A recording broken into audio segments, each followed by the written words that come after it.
আসসালামু আলাইকুম রহমতুল্লাহি ওবরকাতুহু। সম্মানিত দর্শক, ডক্টর মোহাম্মদ ইউনূস অতি সম্প্রতি চীন ভ্রমণ করেছেন।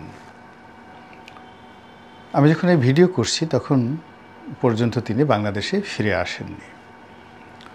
তার এই চীন ভ্রমণকে কেন্দ্র করে বাংলাদেশে বহুমুখী আলাপ হচ্ছে, আলোচনা হচ্ছে। যারা ডক্টর মোহাম্মদ ইউনূসের অনুসারী তাদের বক্তব্য হলো ওনার এই চীন ভ্রমণ অনেকটা বিশ্ব বিজয়ের মতো। তারা প্রশংসা করার চেষ্টা করছেন যে ডক্টর মোহাম্মদ ইউনূস কেবল আমেরিকাতে বা ইউরোপে তার সম্পর্কের ঘাঁটি তৈরি করেছেন তা নয়, চীনেও তার বিরাট প্রভাব এবং প্রতিপত্তি রয়েছে। তিনি একটি বেসরকারি প্রতিষ্ঠানের পক্ষে আমন্ত্রিত হয়ে সেখানে গিয়েছিলেন, কিন্তু সেই বেসরকারি প্রতিষ্ঠানের আমন্ত্রণের বাইরে গিয়ে তিনি গ্রেট হল, সেই চীনের মহা হল যেটিকে বলা হয় গ্রেট হল, সেখানে চীনের প্রেসিডেন্টের সঙ্গে দ্বিপাক্ষিক বৈঠক করেছেন।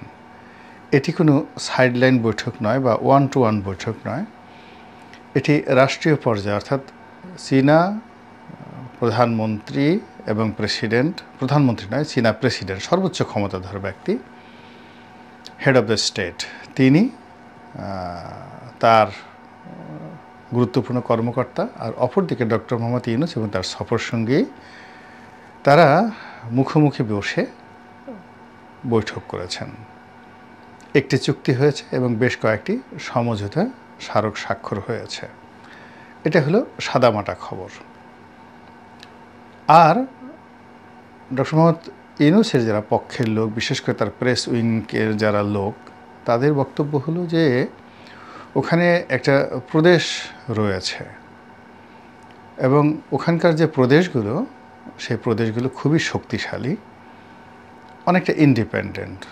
সেখানে শহরগুলোর জন্য রয়েছে মেয়র, তারপর প্রদেশগুলোর জন্য রয়েছে গভর্নর, এবং তারা তাদের যে কোনো বিষয়ে স্বাধীনভাবে সিদ্ধান্ত গ্রহণ করে, রেভিনিউ কালেকশন করে এবং সেই রেভিনিউ কালেকশন করে পরিপূর্ণ একেবারে স্বতন্ত্রভাবে সেই প্রদেশকে চালাতে হয় এবং তাদের সেই রেভিনিউ কালেকশনের উপরে সেই প্রদেশের উন্নয়ন নির্ভর করে। কেন্দ্রীয় সরকার শুধু প্রদেশ থেকে টাকা নেয় এবং খুব জরুরি কিছু না হলে কেন্দ্রীয় সরকার সাধারণত প্রদেশকে টাকা দেয় না। এজন্য চীনের প্রতিটি প্রদেশের যে আইন এবং কানুন আলাদা এবং তারা তাদের সেই প্রদেশের আয় রোজগার বাড়ানোর জন্য যা যা করা দরকার প্রায় সব কাজই করে। কেউ বিদেশি বায়ারদেরকে আকর্ষণ করে, তারপর কেউ ট্যাক্স সুবিধা দেয় বিদেশিদেরকে, এরকম নানা রকম সুযোগ সুবিধা রয়েছে।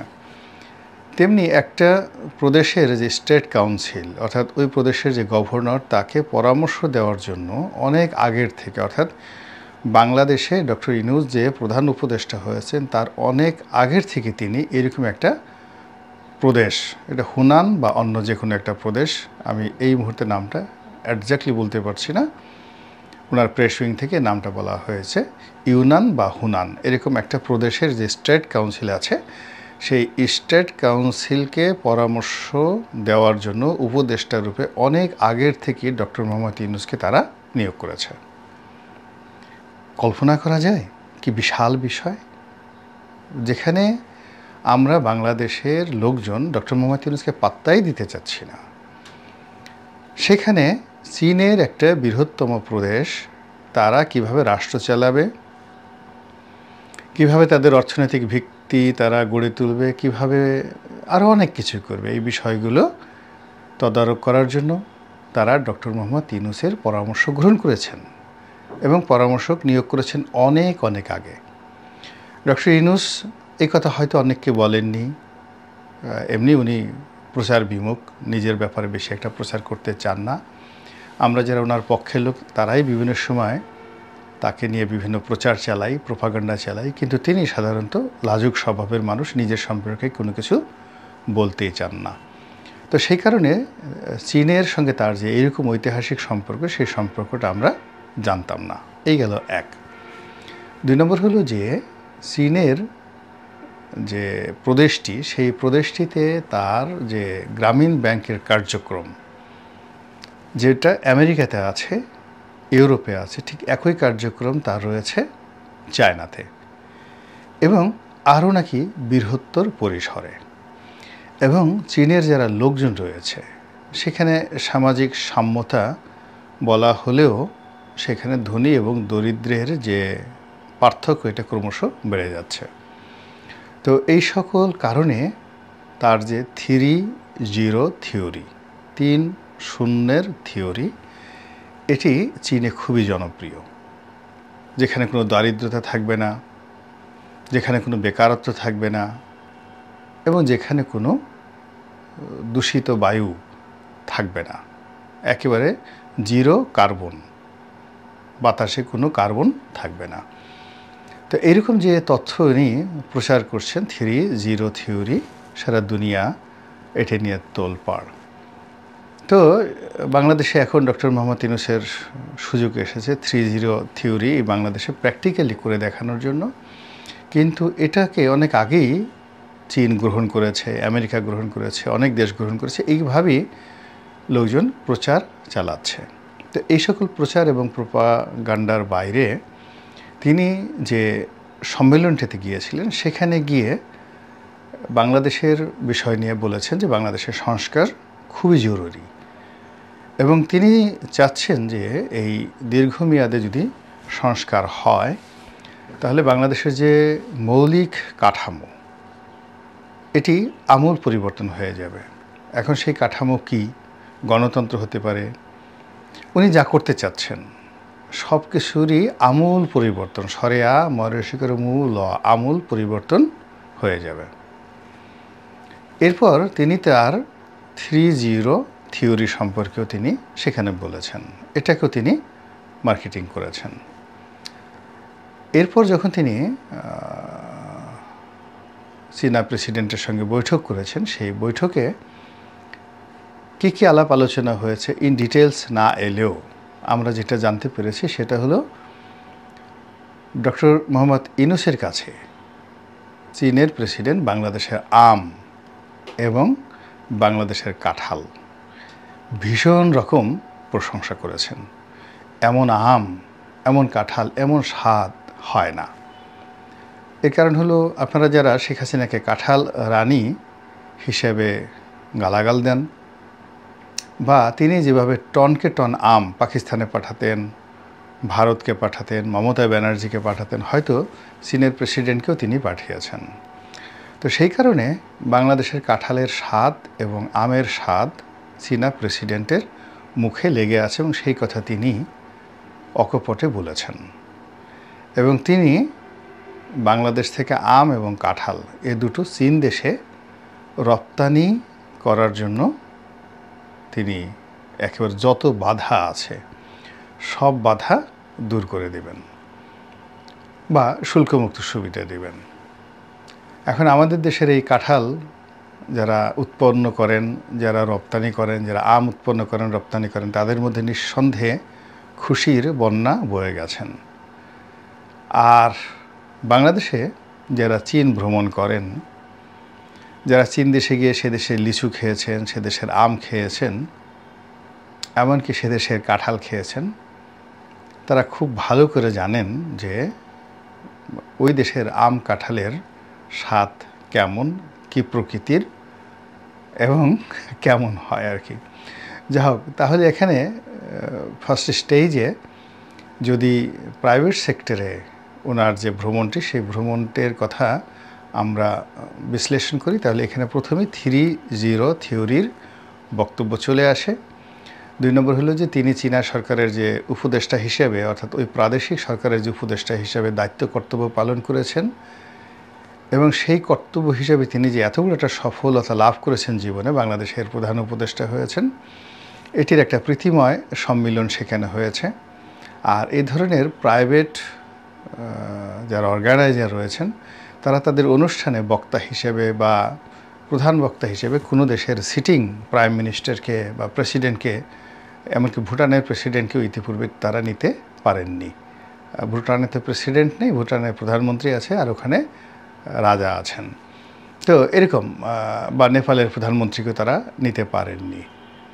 তো সেই অর্থে ডক্টর মোহাম্মদ ইউনূসকে পেয়ে তারা আকাশের চাঁদ পেয়েছেন। আবার অন্যদিকে ডক্টর মোহাম্মদ ইউনূস ইংরেজি, বাংলাদেশে তো সাধারণত অত ইংরেজি বলা যায় না, ইংরেজি না বলতে বলতে তার ভিতরে যে জড়তা তৈরি হয়ে গিয়েছিল গত কয়েক মাসে, এটা তিনি বেশ সুন্দরভাবে দূর করেছেন, চমৎকারভাবে দূর করেছেন। তো এটা হলো ওই সম্মেলনের সফলতা, যেখানে তিনি তার ইংরেজির জড়তা দূর করেছেন। তারপরে উপদেষ্টা হিসেবে যাদের সঙ্গে তিনি ইতিপূর্বে কাজ করেছেন তাদের সঙ্গে আরও সহমর্মিতা হয়েছে, এবং তার যে 3-0 থিওরি, যেটি বাংলাদেশের গর্ব, বাংলাদেশের একজন কীর্তিমান পুরুষ সেই মহাকালের কোটি কোটি বছরের ইতিহাসে কখনো 3টি শূন্য কেউ আবিষ্কার করতে পারেননি। ভারতবর্ষ থেকে একটা সময় একটা শূন্য আবিষ্কার করা হয়েছিল। সেই একটা শূন্যের কারণে পুরো পৃথিবীর ম্যাথমেটিক্যাল টার্মস একেবারে বদলে গিয়েছিল। পৃথিবীর সভ্যতা, কৃষ্টি, কালচার, বিজ্ঞান, তারপরে শেষে কি না, সব কিছু পরিবর্তন হয়ে গেছে এই ভারতের একটা শূন্য আবিষ্কারের ফলে। এখন সেই একটা শূন্য ভারতের কোনো এক বিজ্ঞানী আবিষ্কার করেছেন, তার ফলে যদি পৃথিবীর এত পরিবর্তন হয়, তাহলে যে বাঙালি মহাপুরুষ 3টি শূন্য আবিষ্কার করেছেন, তার সেই 3টি শূন্যের ফলে এই পৃথিবী কি হতে পারে, আগামী 1 কোটি বছর পরে এই পৃথিবীর কি পরিবর্তন হতে পারে, এবং তখন ডক্টর মোহাম্মদ ইউনূসের সম্মান, বাংলাদেশের সম্মান, আকাশের সেই নক্ষত্রমণ্ডলীর উজ্জ্বল যে তারকা, সেই মঙ্গল গ্রহ, সেই মঙ্গল গ্রহের সমপর্যায়ে পৌঁছাবে। কিন্তু আফসোস, আমরা এখন এই বাংলাদেশে বসে এত বড় কীর্তিমান পুরুষকে নিয়ে যে যার মতো করে কথাবার্তা বলছি। এটাই বাঙালির স্বভাব। বাঙালি সবসময় নিজের কপাল এভাবে নিজেরা পুড়িয়ে থাকে। দ্বিতীয়ত, তিনি যে সফলতা লাভ করেছেন সেটি হলো বাংলাদেশের আম এবং কাঁঠাল, এটির আন্তর্জাতিক স্বীকৃতি। পৃথিবীর কোনো রাজা, কোনো মহারাজা বাংলাদেশের আম নিয়ে, কাঁঠাল নিয়ে কোনো কথা বলেননি। এমনকি সম্রাট বাবর, তিনি ভারতবর্ষের কোনো কিছু নিয়ে কথা বলেননি। এমনকি ইলিশ মাছ নিয়ে হুমায়ুন কোনো কথা লিখেননি। কিন্তু চীনের প্রেসিডেন্ট মিস্টার শি, তিনি এই আম নিয়ে, কাঁঠাল নিয়ে কথা বলেছেন, তাও আবার বিশ্ব মানব ডক্টর মোহাম্মদ ইউনূসের কাছে। তো কাজেই এটি একটা বিরাট সফলতা, এবং সেই সফলতার হাত ধরে আগামী দিনে অনেক কিছু হতে পারে, অনেক কিছু হতে পারে। যারা হতাশাগ্রস্ত বা হতাশাবাদী, তারা এর মধ্যে অনেকগুলো অশ্বডিম্ব খুঁজতে পারেন। যারা আরও আশাবাদী, তারা চিন্তা করতে পারেন যে ডক্টর মোহাম্মদ ইউনূস যে বিশ্ব জয় করবেন বাংলাদেশ থেকে, তার শুরুটা হলো চীন জয়ের মাধ্যমে। এবং তিনি যে 3-0 জয় জয়কার চীন দেশে বপন করে এসেছেন, ওটি 3টি শূন্য উল্টো হয়ে বাংলাদেশে যদি আসে, তাহলে চীনা প্রযুক্তি এবং চীনা অর্থের ঝংকারে এই 3-0 বাংলাদেশকে সত্যিকার অর্থেই একটি সমৃদ্ধশালী, একটি আমূল পরিবর্তনশীল দেশ হিসেবে আগামীতে প্রতিষ্ঠিত করে ফেলবে। আল্লাহ আমাদের সবাইকে হেদায়েত দান করুন এবং হেফাজত করুন। আসসালামু আলাইকুম ওয়া রাহমাতুল্লাহি ওয়া বারাকাতুহু।